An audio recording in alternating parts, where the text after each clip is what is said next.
बदलेगा पीएमओ, बदलेगा 7 RCR। नरेंद्र मोदी ने दिल्ली कूच की तैयारी शुरू कर दी है। जिस गुजरात के वो करीब 13 साल सीएम रहे, उस गुजरात से मोदी ने विदाई ले ली है। अब दिल्ली में मोदी का नया पता होगा 7 RCR यानी 7 रेस कोर्स रोड। देश की सत्ता का सबसे बड़ा केंद्र। 26 मई को प्रधानमंत्री पद की शपथ लेने के बाद मोदी 7 रेस कोर्स रोड से देश की सत्ता और सरकार चलाएंगे।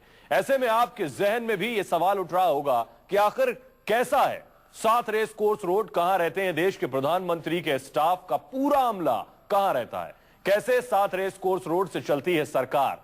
तो आइए आपको 7 रेस कोर्स रोड के अंदर लेकर चलते हैं और आपको दिखाते हैं कि आखिर कैसा है 7 RCR अंदर से। आपको बताएं कि 7 RCR में 5 बंगले हैं। बंगला नंबर 1, 3, 5, 7 और 9, और ये 12 एकड़ में फैला हुआ है। सबसे पहले अंदर जाते ही आपको बंगला नंबर 9 मिलेगा, जिसे एसपीजी का दफ्तर कहते हैं।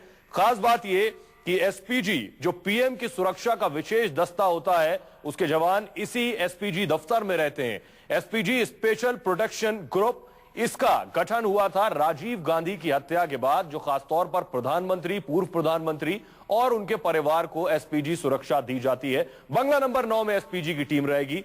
इसके आगे आप बढ़ेंगे तो आपको मिलेगा बंगला नंबर 7। बंगले नंबर 7 की खासियत यह है कि यह है आवासीय कार्यालय। एक कार्यालय आपने सुना होगा साउथ ब्लॉक में प्राइम मिनिस्टर ऑफिस है, और दूसरा कार्यालय मनमोहन सिंह के 7 RCR में होगा, आवासीय कार्यालय। और इस बंगले की वजह से, यानी बंगला नंबर ये 7 है, और यही वजह है कि इसे 7 RCR कहा जाता है। इसके और आगे बढ़ेंगे तो आपको मिलेगा बंगला नंबर 5।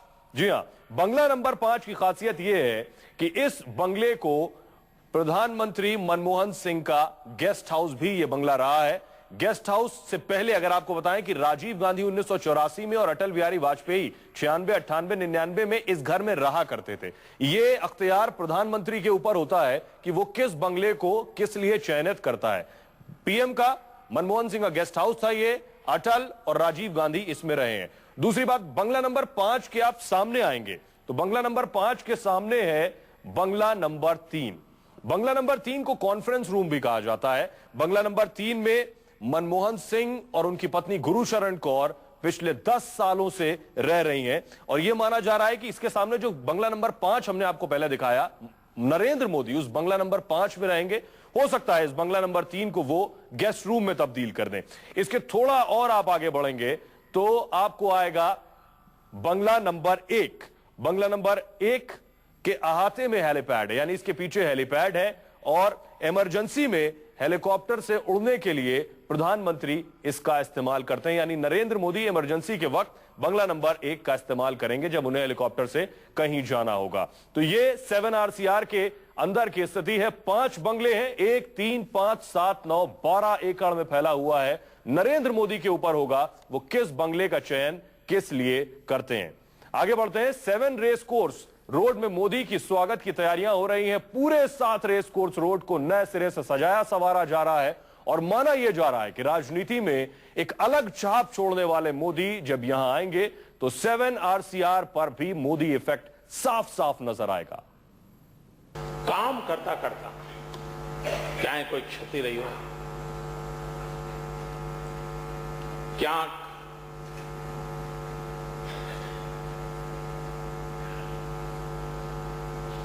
મારા વ્યવહારમાં દોષ રહ્યો,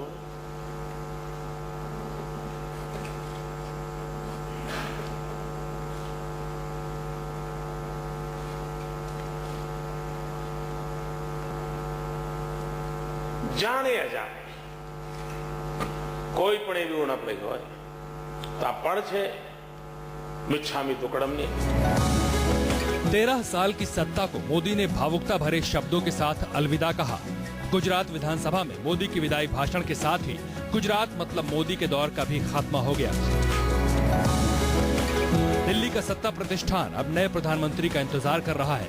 देश के 7 प्रधानमंत्रियों का आधिकारिक निवास रहे 7 रेस कोर्स रोड को भी मोदी का बेसब्री से इंतजार है। 26 मई को मोदी प्रधानमंत्री पद की शपथ लेंगे तो दिल्ली में उनका नया पता होगा 7 रेस कोर्स रोड। वही 7 रेस कोर्स रोड जो कि 30 सालों से देश में सत्ता का एक नया केंद्र रहा है। राजीव गांधी से लेकर मनमोहन सिंह तक 7 प्रधानमंत्रियों ने देश की सत्ता इसी 7 रेस कोर्स रोड से चलाई है और अब बारी नरेंद्र मोदी की है। 24 घंटे सुरक्षा के अभेद किले में सिमटा 7 रेस कोर्स रोड अपने भीतर एक रहस्यमय दुनिया समेटे हुए है। देश का नायक चुनने वाले एक आम आदमी के लिए 7 रेस कोर्स रोड किसी पहेली से कम नहीं। तो चलिए आपको ले चलते हैं सत्ता के उस साम्राज्य की सरहदों के अंदर जिसे दुनिया 7 रेस कोर्स रोड के नाम से जानती है और जहां अब मोदी की धमक और हनक सुनाई देगी, जिसका संकेत खुद मोदी ने गुजरात विधानसभा के भीतर अपने विदाई भाषण में दे दिया। અને વાત સાચી છે કે હવે પ્રધાનમંત્રી કાર્યાલયમાં ગુજરાતી પણ બોલાશે।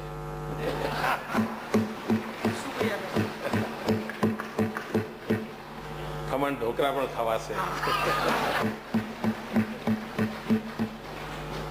ખાખરાનું માર્કેટ વધશે। માણસ જતો હોય ત્યારે પોતાનું ઘણું બધું લઈને સાથે જતો હોય છે। तो 7 रेस कोर्स रोड के मोदीमय होने की घड़ी करीब आ गई है। 26 मई को न सिर्फ मोदी आएंगे बल्कि गुजरात की मिट्टी, परंपरा और जीवन शैली की खुशबू भी साथ आएगी।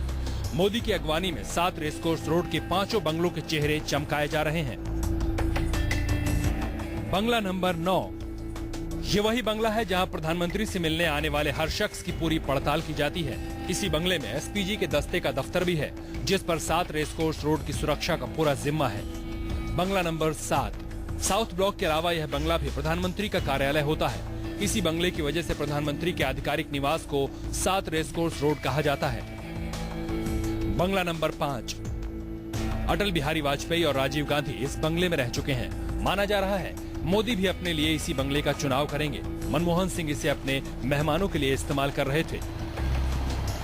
बंगला नंबर 3, निवर्तमान पीएम मनमोहन सिंह अपनी पत्नी गुरशरण कौर के साथ इसी बंगले में बीते 10 साल से रह रहे थे। अब ये नरेंद्र मोदी को तय करना है कि वो इस बंगले का क्या इस्तेमाल करते हैं। बंगला नंबर 1 में हेलीपैड है, जो कि इमरजेंसी में हेलीकॉप्टर के उड़ने के लिए बनाए गए हैं। इन बंगलों के अलावा भी 7 रेस कोर्स रोड में ऐसी कई खासियत मौजूद है जो नरेंद्र भाई मोदी को जरूर भाएंगी और उन्हें सत्ता के शीर्ष पर मौजूद होने का एहसास भी कराएंगी। Bureau report, news 24। तो 7RCR को पहली बार प्रधानमंत्री का आधिकारिक निवास का दर्जा दिया था विश्वनाथ प्रताप सिंह यानी वीपी सिंह ने। तब से लेकर अब तक 7 प्रधानमंत्रियों के उतार चढ़ाव का इतिहास 7 रेस कोर्स रोड ने देखा। मोदी जब यहां आएंगे तो सरकार चलाने से लेकर निजी सुविधाओं के तमाम इंतजामात उनके लिए यहां पहले से मौजूद होंगे। कि अटल जी का स्वास्थ्य अच्छा होता और आज वो यहां होते,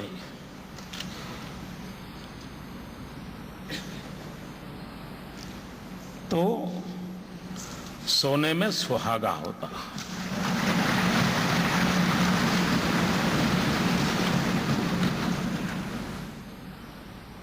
उनके आशीर्वाद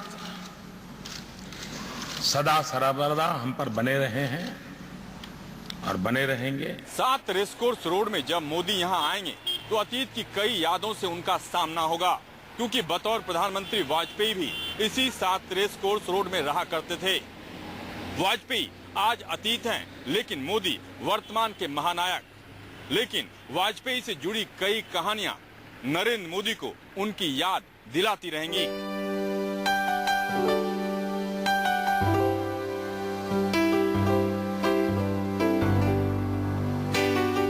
7 रेस कोर्स रोड तक का सफर भले ही कांटों भरा हो, लेकिन कहते हैं यहाँ की हरियाली का जवाब नहीं है।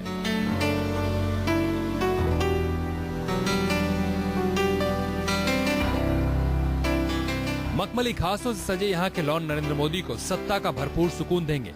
कहते हैं वाजपेयी को यहाँ के लॉन इतने अजीज थे कि वो सुबह घंटों चाय नाश्ते और अखबार के साथ यहीं बिताते।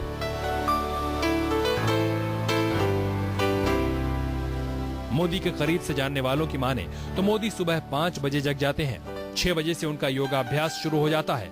जाहिर है मोदी को प्रधानमंत्री निवास के हरे भरे लॉन जरूर लुभाएंगे। 7RCR में पीएम के मेहमानों के लिए खास तौर से बना एक पंचवटी बैंकेट हॉल भी है।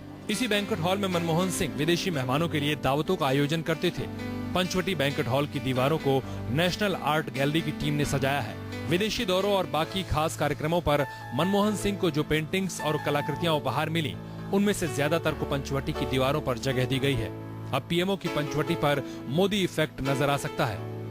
प्रधानमंत्री निवास में एक सिंगल स्क्रीन थिएटर का भी इंतजाम है। इस थिएटर में लगे रहो मुन्ना भाई, तारे ज़मीं पर और पीपली लाइव जैसी कई फिल्मों की स्क्रीनिंग भी हो चुकी है। लेकिन नरेंद्र मोदी का लगाव फिल्मों से बहुत कम ही है, तो मुमकिन है कि मोदी इस थिएटर में मंत्रियों और अफसरों के साथ अपनी भावी योजनाओं और देश की तरक्की के लिए बनाए गए प्रोजेक्ट्स का डिस्प्ले देखें। मोदी डिजाइनर कुर्तों के कितने बड़े शौकीन हैं, ये अब छिपा नहीं है। चुनाव प्रचार के दौरान मोदी के डिजाइनर कुर्तों ने गजब की धूम मचाई थी। खुद मोदी भी मानते हैं कि उन्हें अच्छे कपड़ों का शौक है। शरीर पर कोई भी चीज आपको ऐसे नजर नहीं आएगी जिसमें सादगी ना हो। अच्छे तरीके से रहना, गंदे रहना, जूतों का पॉलिश नहीं किया है, कुर्ता ऐसा है, उसका मेरे आदत नहीं, मेरे बचपन से आदत नहीं है। मोदी के इस शौक के लिए पीएम हाउस में उनके एक कॉल पर उनका ड्रेस डिजाइनर और हेयर ड्रेसर हाजिर रहेंगे। 7 RCR में पीएम और उनके परिवार के लिए हमेशा एक खास खानसामा रहता है, लेकिन मोदी ठहरे गुजराती, फाफड़ा और ढोकला के मुरीद। અને વાત સાચી છે કે હવે પ્રધાનમંત્રી કાર્યાલયમાં ગુજરાતી પણ બોલાશે।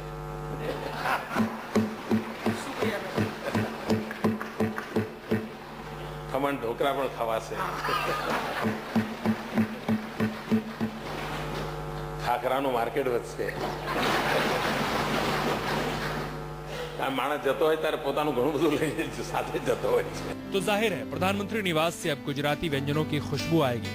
खबर है कि दिल्ली में मौजूद गुजरात भवन के खानसामे को मोदी के खान पान का जिम्मा संभालने का जिम्मा दिया जा रहा है। देश के सबसे ताकतवर और रसूखदार पद पर मोदी की ताजपोशी के साथ ही उनकी सुरक्षा भी आला दर्जे की हो जाएगी। 26 मई को देश के प्रधानमंत्री 15वें प्रधानमंत्री पद की शपथ लेने के साथ ही मोदी पूरी तरह से एसपीजी सुरक्षा के घेरे में होंगे। और थोड़ी बहुत नहीं, मोदी को 500 कमांडो एसपीजी के मिलेंगे उनकी सुरक्षा के लिए, जो पल पल की उनकी जानकारी रखेंगे।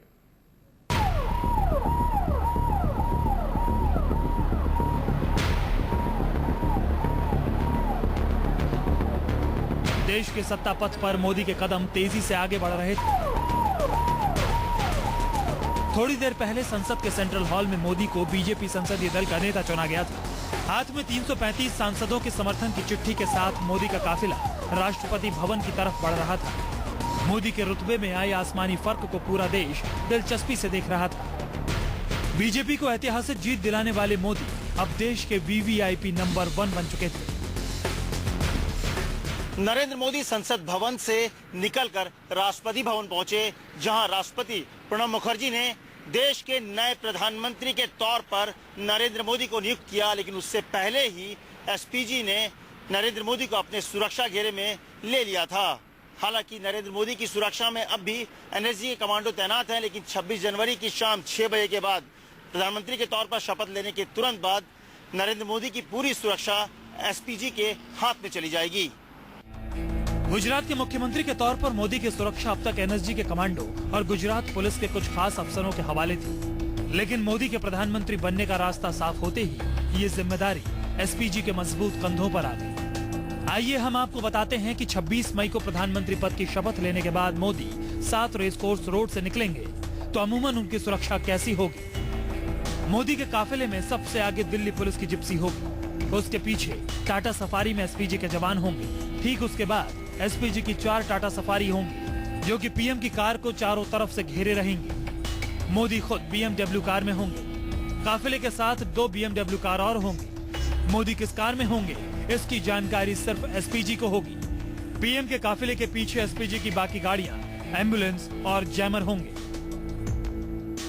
क्लोज प्रोटेक्शन टीम्स होते हैं, सीपीटी टीम्स कहते हैं एकदम। वो तो एक तो इनर कॉर्डन, आउटर कॉर्डन, आइसोलेशन कॉर्डन।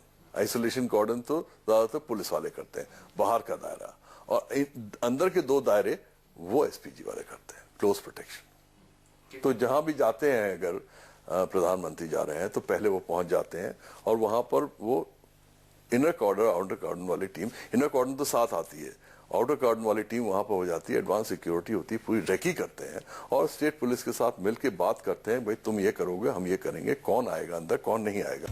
सुरक्षा एजेंसियां जानती हैं कि मोदी को देश के दुश्मनों से कितना बड़ा खतरा है। सुरक्षा विशेषज्ञ कह रहे हैं कि निवर्तमान प्रधानमंत्री मनमोहन सिंह के मुकाबले मोदी की जान को 10 गुना ज्यादा खतरा है। मोदी हमेशा से आतंकियों के निशाने पर रहे हैं। एसपीजी के सामने इस बार चुनौती ज्यादा बड़ी है। सुरक्षा एजेंसियों के साथ साथ खुद मोदी को भी खासा सतर्क और तैयार रखने का जिम्मा भी एसपीजी पर होगा। बताया जा रहा है कि प्रधानमंत्री पद की शपथ लेते ही मोदी को बुलेट प्रूफ जैकेट पहनना होगा। उस जैकेट का वजन करीब 2 किलो होगा। मोदी को घुटने और कोहनी पर भी जैकेट लगाना होगा। मोदी का जैकेट इतना मजबूत होगा कि 10 मीटर की दूरी से AK-47 से हमला करने पर भी मोदी का बाल भी बांका नहीं हो सकेगा। फ्रंटल अटैक्स अब कम होते हैं कि कोई बंदूक लेके आ गया और मार रहा है, नहीं होता है।